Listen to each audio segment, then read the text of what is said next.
This program is brought to you by Emory University.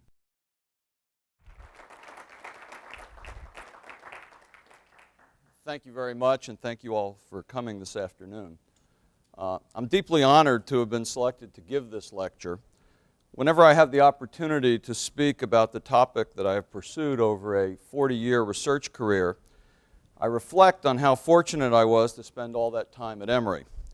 Without support from this university, I would never have been able to do the work that I've done, whether it was purchasing collections for the library that enabled me to write books, or providing travel grants to Russia, or semesters off to write.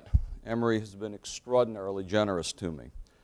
And I would also like to publicly thank the political science department, which willingly tolerated my somewhat eccentric research interests, even though they fell outside the traditional bounds of the discipline. Having devoted my career to studying a marginal political movement, the Communist Party of the United States, I often feel compelled to justify what I do. From one perspective, it appears like an odd choice to be so obsessed with groups and ideas that have failed so consistently and spectacularly. The United States is the only major industrial nation in the world where no socialist or communist movement or party has either come to power or seriously contested for power. Despite the alarums offered by some conservative pundits, the Democratic Party has never even embraced the moderate forms of democratic socialism so common in Europe. Introducing Michael Harrington as a guest on his show Firing Line in the 1970s, William F. Buckley famously remarked that being the most prominent socialist in America was akin to being the third tallest building in Topeka, Kansas.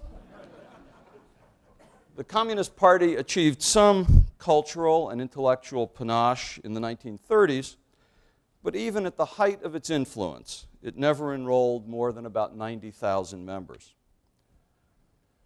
So, why devote one's intellectual life to studying failures? The easy answer, which contains some measure of truth, is that an academic career requires a niche, and I was able to carve out my own among the debris of American radicalism. But that would not account for why so much of what I have written has either appeared in mainstream intellectual publications or engendered controversy that has spread far beyond narrow and obscure academic journals. The fate of the American left touches on much wider themes that go to the heart of still heated debates about the nature of American society. Arguments about whether distinctive features of American society, culture, political structure, economic system, or population account for the relative weakness of American radicalism have engaged historians, sociologists, and political scientists for many decades. Such influential concepts as Frederick Jackson Turner's frontier theory were linked with the absence of class conflict in America. German sociologist Werner Sombart famously explained that American radicalism foundered on the shoals of roast beef and apple pie. Other academics have examined American immigration, winner-take-all plurality elections, and such cultural values as Lockean liberalism or the Protestant ethic as contributors to the failures of the American left. Now, in spite of its political failure, the communist issue dominated American politics from the end of World War II to the early 1950s. Its prime symbol, Senator Joseph McCarthy, gave his name to an era in American history commonly depicted as a time when the United States, consumed by a paranoid fear of anti-communism, went on a witch hunt. Arthur Miller's The Crucible, one play that virtually every high school student in America reads, written in the early 1950s, embedded the idea that the search for communist spies was akin to the irrational search for witches in Salem. The first version of the National History Standards for High School, issued in 1994, mentioned Joe McCarthy some 20 times, more than almost every other non-president, even though he was a national figure for barely 5 years. Despite its small numbers, the Communist Party of the United States aroused very strong passions. Many of its earliest historians, writing in the 1950s, were themselves engaged scholars. Several had passed through the Communist Party and become strongly anti-communist. They depicted an organization clothed in secrecy, beholden to Moscow, and profoundly anti-democratic. Whether liberal or conservative, they bemoaned the totalitarian enthusiasms of American communists and were sharply critical of their tactics and goals. My first major book, The Heyday of American Communism, looked at the Communist Party in the 1930s, the era in which it achieved its greatest successes in America.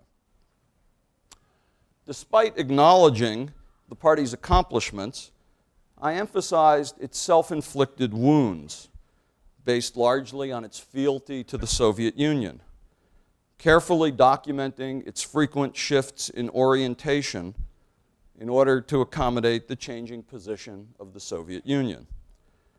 Whatever the motives of its individual members, the Communist Party of the United States had been a largely ineffective and anti-democratic organization. Now, when I began to write about American communism in the 1970s, the scholarly zeitgeist was changing.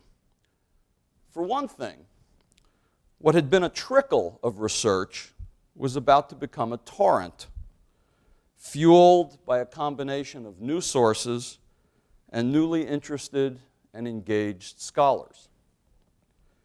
The implosion of the New Left in the early and mid-1970s sent many of its activists back to graduate school, where a few began to reflect on the collapse of their hopes for an American revolution. Looking for role models, some began to study the old left, to which many of their parents had once belonged. Contributing to the burgeoning literature on the Communist Party was the new documentary evidence that was emerging from FBI files after the passage of the Freedom of Information Act. The greater willingness of old leftists to talk to scholars and allow access to their papers as memories of the McCarthy era faded. And finally, growing skepticism about the American government, fueled by Watergate and revelations of FBI misconduct. Moreover, the Communist Party of the United States, long since reduced to a tiny sect, had become an object of nostalgia and sympathy. Beginning in the 1970s, a steady stream of books and articles argued that the Communist Party of the United States had been a small, inoffensive group of idealists committed to democracy, civil rights, and labor organizing, that had been demonized and persecuted by an American Inquisition, headed not only by McCarthy, but also by J. Edgar Hoover, head of the FBI, and Richard Nixon, persecutor of Alger Hiss. During the 1970s, Hoover's reputation was sullied by revelations of FBI excesses and breaches of the law. He was also, by the way, smeared in an expose as someone blackmailed by organized crime because they had pictures of him dressed as a woman. And that, incidentally, is a charge we now know to have been a secondhand story created by a mobster's girlfriend flogged by the Soviet KGB as disinformation, and disseminated by a gullible press. Among historians, there was widespread support for the idea that the American government had vastly overestimated the threat of Soviet espionage. The convictions of Alger Hiss and the Rosenbergs were widely regarded as miscarriages of justice. The charges by Elizabeth Bentley that dozens of government employees had given her secret data to turn over to the Russians during World War II were derided as the unsupported ravings of a deluded alcoholic. President Truman's imposition of a federal loyalty security program was attacked as an unjustified intrusion on civil liberties. Fears of Reds hiding under beds, unleashed by liberals like Harry Truman, it was alleged, had contributed mightily to Senator McCarthy's ability to demagogue the communist issue.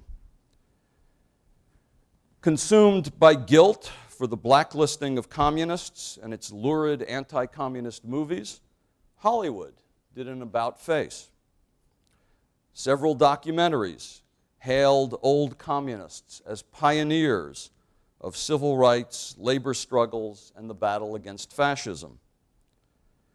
In 1981, Warren Beatty produced and directed a 3-hour epic, Reds, recounting the life of John Reed, one of the founders of the Communist Party of the United States.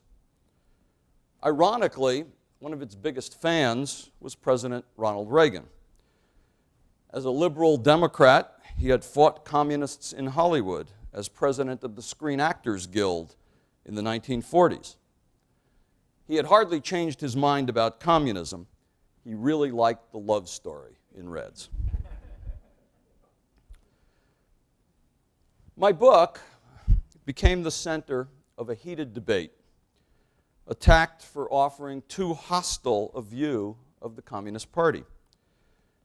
A group of scholars, calling themselves revisionists, denounced the traditional portrait of the CPUSA as an anti-democratic political movement, as a remnant of outdated anti-communism. Now, no revisionist attack on anti-communism was quite as bizarre as the one offered by Joel Covell, who fittingly was the Alger Hiss Professor of Social Studies at Bard College. President Wagner, a Benedict Arnold chair. Covell traced America's obsession with red hunting to the Puritan hostility to the communalism of the Native Americans. As a result of Cold War anti-communism, he wrote, quoting him, "Millions of innocents lie dead, whole societies have been laid to waste, a vigorous domestic labor movement has been castrated, and the political culture of the United States has been frozen in a retrograde position." American anti-communism was an exploitation of the deep structures of racism for the purpose of managing threats to capitalist rule, a pathology which had become the civil religion of the United States.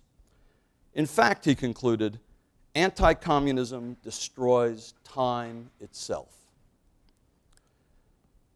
More influential and somewhat less fevered was a book written by Ellen Schrecker, a historian at Yeshiva University and the editor of the flagship journal of the American Association of University Professors.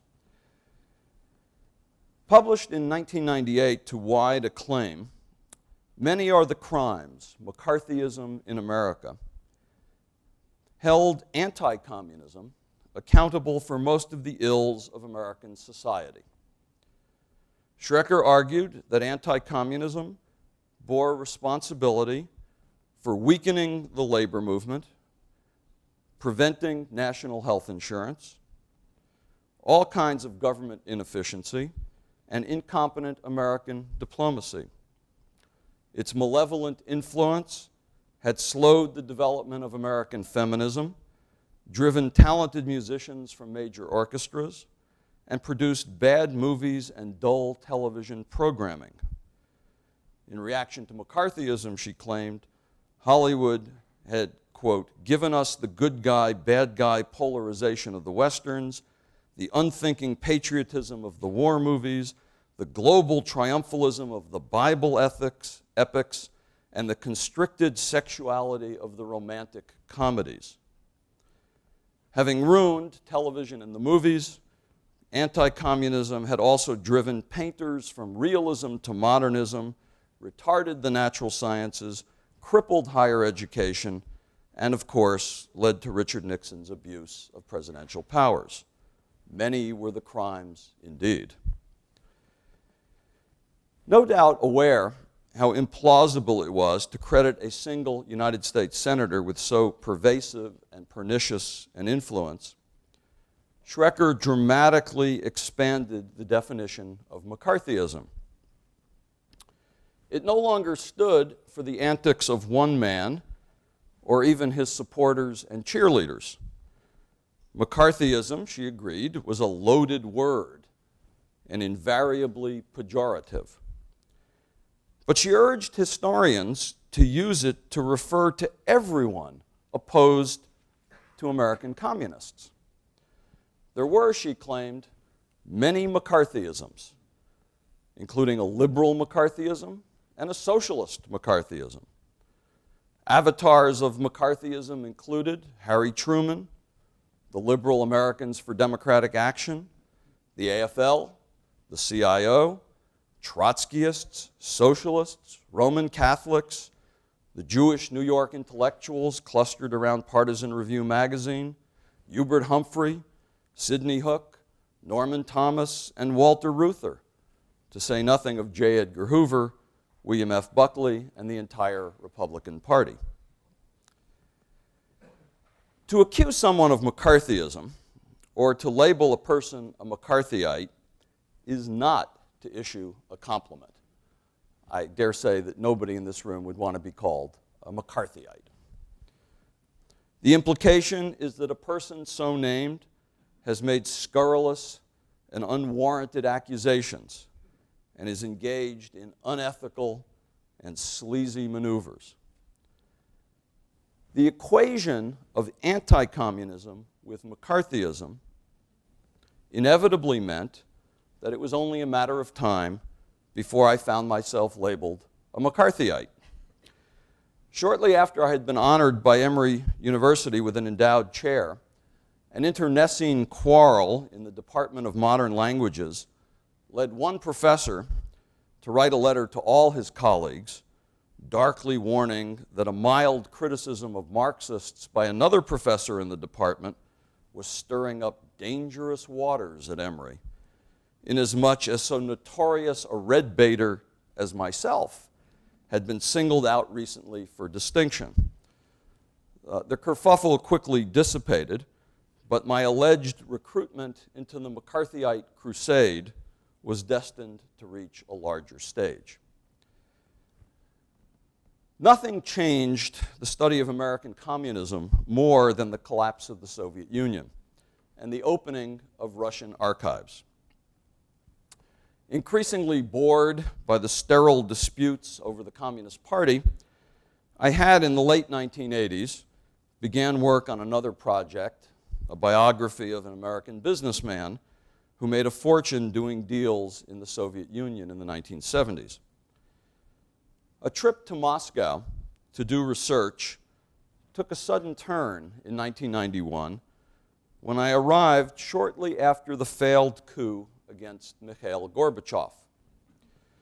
Boris Yeltsin had outlawed the Communist Party and seized its property, including its archives, and opened them to scholars. Taking advantage of the opportunity, I was the first American and one of the first Westerners to forage in the papers of the Communist International, which had supervised communist parties around the globe from 1919 until its dissolution in 1943. This new primary source was massive. The Communist Party of the United States had periodically shipped all its records to Moscow for safekeeping. All previous research on the party, including my own, had been based on very limited primary sources. I felt some trepidation that these documents might force me to retract or repudiate much of what I had written over the prior 2 decades. Would I discover that American communists had confronted the Soviets about the purge trials of the 1930s, or refused to accept Soviet orders, or to adopt certain political positions? Would I find evidence of an independent American political party critical of Stalinism? I need not have worried. The new archival material provided overwhelming confirmation for the positions I had taken. The revisionists had been wrong. When my colleague, John Haynes, and I published a series of books for Yale University Press with this new material, we provided detailed archival evidence that the Soviet Union and the Communist International had constantly issued orders to the American Communist Party about who its leaders should be, the policies the party should follow, and even the slogans it should use. We found extensive evidence of massive Soviet funding of the Communist Party of the United States from its formation into the 1980s. That hardly deterred many of the revisionist scholars. Haynes and I were denounced for triumphalism, that is, the crime of, quote, being part of the continued effort to win the history of the Cold War, end quote. I thought it was fairly clear who had won the Cold War, but I guess I was wrong. To take one example, the documentation of Soviet funding of the Communist Party was dismissed by revisionist scholars as unsurprising and old news, even though anyone reading revisionist scholarship from the 1970s to the mid-1990s would have found only derisive sneers about alleged Moscow gold funding the CPUSA. As an aside, some of this material provided both comic relief and abundant evidence of the cluelessness of both American and Soviet communists. A letter from Gus Hall, head of the CPUSA, to the Soviet leadership in 1982 confidently assured them that the Americans' communists' prospects for success had never been better, and he appealed for an increase in the subsidy. Just as the Reagan Revolution was turning America further to the right than it had been since before the New Deal, the Soviets responded to this fantasy by upping their support to $3 million a year. While revisionists slowly and grudgingly began to alter their views, a process that remains incomplete 20 years after the opening of the archives, one discovery I made opened an even more discomfiting wound. During my research, I came across scores of top-secret documents that provided evidence of American Communist Party involvement with Soviet espionage. They had been signed by a man named Pavel Fitin, who had directed Soviet intelligence operations abroad during World War II. I had been allowed to see these memos only because the archival staff did not even know it was in their files. A wonderful example of how luck and serendipity can influence research. I do have to confess that I was a little nervous leaving Moscow on that first trip. There were no Xerox machines in the archive. So all the documents that I wanted copied were put on microfilm. And I left Russia with a thick reel of microfilm with hundreds of documents labeled top secret. After the book that Haynes and I wrote, The Secret World of American Communism, was published, the SVR, successor to the KGB, shocked that these documents had been there, came to the archive and, I love this word, re-secretized them. Esoteric debates about the history of American communism engaged only academics and a small community of those disposed by ideology or interest to care about those issues. Espionage, however, was a different matter. The new evidence that Haynes and I provided opened a new window on American communism, exposing the party's deep and intimate ties with Soviet intelligence agencies, confirming the often derided stories of defectors from Soviet intelligence, and suggesting that party leaders had been complicit in these activities. My long-running debate with revisionists quickly moved from the rarefied world of academic journals to the broader public stage. Our book caught the attention of Senator Daniel Patrick Moynihan, who at the time headed a commission examining government secrecy. We were invited to testify before that committee, and our testimony about espionage documents that we had found in Moscow bearing on a hitherto obscure American government project helped to persuade the National Security Agency, the CIA, and FBI to release the Venona decryptions in 1995. These were cables sent between Moscow and its embassies and consulates in the United States during World War II. American counterintelligence had collected these cables. They were sent by Western Union, and they were sent in code. And they had spent years trying to decrypt the hundreds of thousands of messages. Eventually, American counterintelligence broke about 3,000 of them due to a Soviet error in reusing what were called the one-time pads that were employed to make the messages unreadable. The Soviets were running out of one-time pads during World War II, so they made them two-time pads. And that gave American cryptanalysts entree into the material. The Venona documents confirmed the guilt of such controversial Soviet spies as Alger Hiss, Harry Dexter White, and Julius and Ethel Rosenberg. The code names used by the KGB in these messages, by the way, demonstrated that it was a spy agency with a macabre sense of humor. Julius Rosenberg was codenamed Liberal. Trotskyists were polecats. Zionists were rats. San Francisco was Babylon, and Washington, D.C. was Carthage. Venona revealed that 350 Americans worked for Soviet intelligence during World War II, a time when the two countries were allies.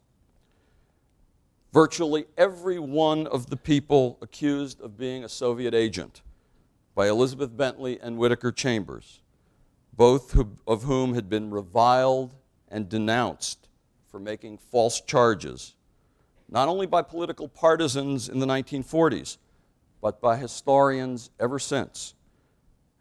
Virtually everyone turns out to have been a Soviet spy. No federal agency was immune. There were at least 16 Soviet agents in the OSS, predecessor to the CIA. The Office of War Information, the Board of Economic Warfare, United Nations Relief and Rehabilitation Administration, War Production Board, War Department, Signal Corps, Censorship Office, and Justice Department had all been penetrated. In the State Department, Alger Hiss was not the only Soviet spy. Larry Duggan, the Undersecretary of State for Latin America, was a Soviet agent. Lachlan Curry, one of 6 presidential assistants, provided information to the Soviet Union. The most highly placed spy was Harry Dexter White, the number 2 man in the Treasury Department, and one of the architects of the post-war international financial order. He designed the World Bank, the International Monetary Fund, and the Bretton Woods Agreement. The KGB so valued White's information, including meetings at the founding United Nations Conference, where he revealed the American negotiating strategy, that when he hinted at leaving government service because of financial pressures, the KGB offered to pay his daughter's college tuition. Fortunately, she did not go to Emory. Because the Russians used code names in the Venona messages, and because many messages were only partially decrypted, the investigations were difficult and time-consuming. American counterintelligence eventually identified 125 of these agents, but were never able to nail down who the other 200 or so were. With new documentation from Russian archives and bits and pieces of historical evidence that had surfaced over the years, Haynes and I were able to identify more than 50 additional spies and confirm the identities of many others in a book we wrote for Yale University Press entitled Venona, Decoding Soviet Espionage in America. Someone might have thought that we had rechanneled Joseph McCarthy. In fact, someone did. To our critics, identifying Americans who had spied for the Soviet Union was an uncomfortable echo of Senator McCarthy's famous claim, "I have here in my hands a list of names." After our initial Yale book, the New York Times ran a lead editorial on October 23rd, 1998, denouncing, as the headline put it, revisionist McCarthyism. Although it thoughtfully refrained from naming names, the editorial complained, quote, "Armed with audacity and new archival information, a number of American scholars would like to rewrite the historical verdict on Senator McCarthy and McCarthyism," end quote. And just to make sure that nobody remained in the dark about who they were talking about, the Times enlisted a prominent historian to write an op-ed the following month accusing Haynes and I by name of being, quote, "too zealous in setting the record straight in regard to American communism and espionage."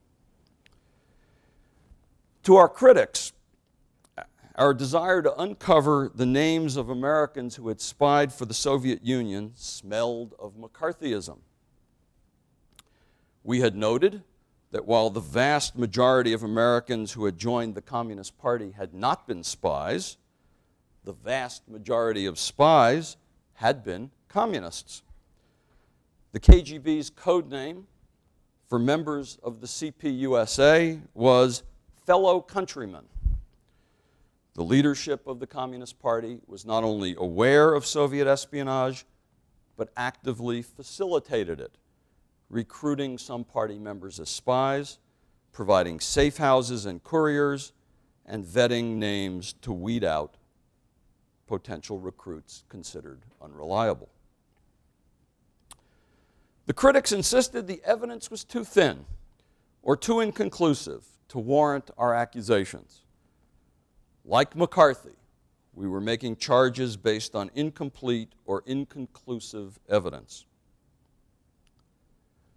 But in the 2 decades since the collapse of the Soviet Union, we have obtained documents from several different files and archives, as well as memoirs by retired spies from both the United States and the Soviet Union. The evidence is remarkably consistent and overlapping. It confirms the scope of Soviet espionage and the accuracy and reliability of the names of the Soviet Union's American spies. The loudest roar of anger erupted about 2 years ago. Haynes and I published our latest book, Spies, The Rise and Fall of the KGB in America, based on Alexander Vassiliev's notes of KGB documents he had examined in its archives. One of the approximately 100 additional American spies we named based on that material was I.F. Stone, the iconic left-wing journalist. Stone had worked for the KGB in the late 1930s as a courier, recruiter, and a purveyor of low-level political gossip. He was not a very important figure in the KGB's operations in the United States, but he had worked for them. Once again, we were denounced as McCarthyites and accused of smearing an innocent man. The author of a hagiographic Stone biography that had inconveniently appeared the same month as our book kindly suggested we might not be McCarthyites, but might just be Meshuggah, which is Yiddish for nuts. Less charitably, in his review, he then compared our work to the protocols of the elders of Zion. One KGB memo that we quoted described Stone's recruitment, noting that he had, quote, entered the channel of normal operational work, end quote. A second Stone biographer enterprisingly Googled the phrase normal operational work and triumphantly reported that it is obviously not common spy vernacular, that a spy agency's normal operations might involve spying, or that a world existed outside of Google never crossed her mind. And that brings me back to, or us back to me and Senator McCarthy. Does Venona and everything that has come out of Russian archives in the past 2 decades demonstrate that he was correct? Does he deserve credit for exposing communist spies who had betrayed their nation to serve a foreign power? The inconvenient truth, overlooked by our critics, was that neither Haynes nor myself had ever defended McCarthy or McCarthyism. In fact, in the books we wrote, we explicitly noted that he was a demagogue, that his tactics were deplorable, and that he was frequently off the mark in his accusations. But just because Joe McCarthy was objectionable should not blind us to some things that he got right. There was a very significant issue of national security presented by communist spying and subversion. No government could afford to turn a blind eye to spying as extensive as that directed against the United States by the Soviet Union. The American Communist Party was serving as an agent of a foreign power. McCarthy was partially correct that the Roosevelt and Truman administrations had been slow to respond to the issue of Soviet espionage. It was not just that many liberals refused to believe that people like Alger Hiss could be spies. Even J. Edgar Hoover's FBI did not make Soviet espionage a major priority until 1943, and its early investigations did not go very far. To a large degree, this was a consequence of the war. German and Japanese espionage was a much larger priority. Once the FBI began to make progress in unearthing Soviet espionage, the initial reaction of the Truman administration was to worry that it could be embarrassed by the revelation of so many spies in so many important positions. Not until 1948 did the administration launch an assault on Soviet espionage, convicting communist leaders under the Smith Act, prosecuting Hiss and then the Rosenbergs, and instituting a loyalty security program to weed communists out of government. But espionage prosecutions were extremely hard to mount. And because a decision had been made not to reveal the Venona decryption project in court, prosecutors lacked usable evidence against virtually everyone that the material exposed. Despite the decision of Soviet intelligence to close down most of its operations in the United States by the time McCarthy first made his charges, American counterintelligence had no knowledge of that fact. And irrespective of whether Soviet intelligence networks were or were not functioning when he made his charges, the fact remained that around 200 people who had served as Soviet spies were still unidentified. Those people who the FBI was able to figure out were named in Venona were pushed out of the government. They couldn't be prosecuted, but they were fired or encouraged to resign. But what about the unidentified people? Was Donald the code name for someone who in 1944 was a captain in the Navy providing information to the Soviet Union? Was he still in the Navy in the 1950s? Had he been promoted to admiral? Had Muse, an employee of the OSS, transferred into the CIA? Was Dodger, a State Department official with some expertise in Soviet affairs, at the State Department, helping to make policy on the USSR? And was Quantum, an unidentified scientist who had turned over atomic data to the KGB, now working on the hydrogen bomb? While McCarthy was right about some of the large issues, he was wildly wrong on virtually all the details. There's no indication that he had even a hint of the Venona decryptions, so he didn't base his accusations on the information in them. Indeed, very few of the people that McCarthy claimed or alleged were Soviet agents turn up in Venona. He did identify a few small fry, whom we now know were spies, but only a few. And there's little evidence that those he fingered were among the unidentified spies of Venona. Many of his claims were wildly inaccurate. His charges filled with errors of fact, misjudgments of organizations, and innuendos disguised as evidence. He failed to recognize or understand the differences among genuine liberals, fellow traveling liberals, communist dupes, communists, and spies, distinctions that are fairly important to make. The new information from Russian and American archives does not vindicate McCarthy. He remains a demagogue whose wild charges actually made the fight against communist subversion more difficult.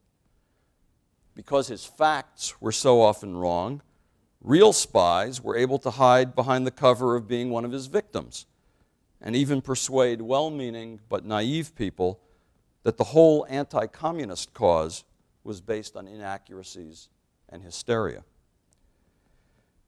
But if McCarthy was wrong on the details, and what is history but details, many historians today are both wrong on the details about McCarthyism and morally obtuse about the nature of communism. Far too many American historians believe that anti-communism or the search for Soviet spies was baseless paranoia. They recoil so strongly from McCarthy that they're unable to recognize that just because an objectionable politician cynically employed anti-communism does not mean that anti-communism was objectionable. The Communist Party of the United States was a haven for spies, and Soviet subversion presented a genuine security threat to the United States. Some historians have looked this new material in the face, admitted its validity, and decided to justify it. Athan Theoharis of Marquette University argued that most of the information turned over by Soviet spies was frivolous And besides, he says, by giving the USSR information that emphasized America's industrial and military might, the spies were actually serving America's interest, since their material might have deterred the Soviet Union from acting rashly. Victor Novaski of Columbia University has insisted that most of what people are calling spying was simply, quote, exchanges of information among people of goodwill, end quote. And Ellen Schrecker, after admitting the extent of Soviet espionage, asked, were these activities so awful? And she reminded her readers that, quote, as communists, these people did not subscribe to traditional forms of patriotism. They were internationalists whose political allegiances transcended national boundaries. They thought they were building a better world for the masses, not betraying their country, end quote. If espionage on behalf of Joseph Stalin's Russia is simply an untraditional form of patriotism, then words like loyalty and patriotism have lost any meaning. It's only a short step to proclaiming that Joseph McCarthy's disregard for due process and reckless smearing of innocent people is a non-traditional way of affirming basic American values, which is exactly the argument that Ann Coulter made in her unfortunate book, Treason, which sought to rehabilitate Senator McCarthy as a great truth teller. Her only excuse was that she is not a historian but a pundit and therefore can claim indifference to factual evidence. Facts do matter. And it should be a matter of concern to all of us when historians distort facts. Just as the views of Holocaust deniers cannot be allowed to stand unchallenged because falsehoods about the past distort not only our sense of history, but our view of the present and future, so too the falsehoods of Senator McCarthy and the falsehoods about the widespread Soviet espionage directed against the United States must be answered. The debates about the McCarthy era force us to reflect about why a substantial number of American public servants gave their allegiance to a totalitarian regime that murdered millions of people, and the difficulties and dilemmas of how a democratic society responded to that threat. Like Joe McCarthy, I'm obsessed with communism. Not to score political points, but to remind my students and my colleagues that in the 20th century, the United States defeated two tyrannical and evil political systems. Any academic expressing nostalgia for Hitler or sympathy for Nazism would be a moral pariah in American higher education.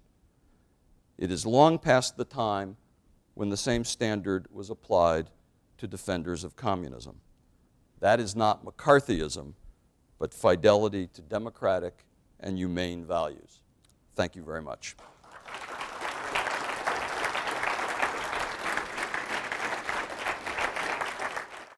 The preceding program is copyrighted by Emory University.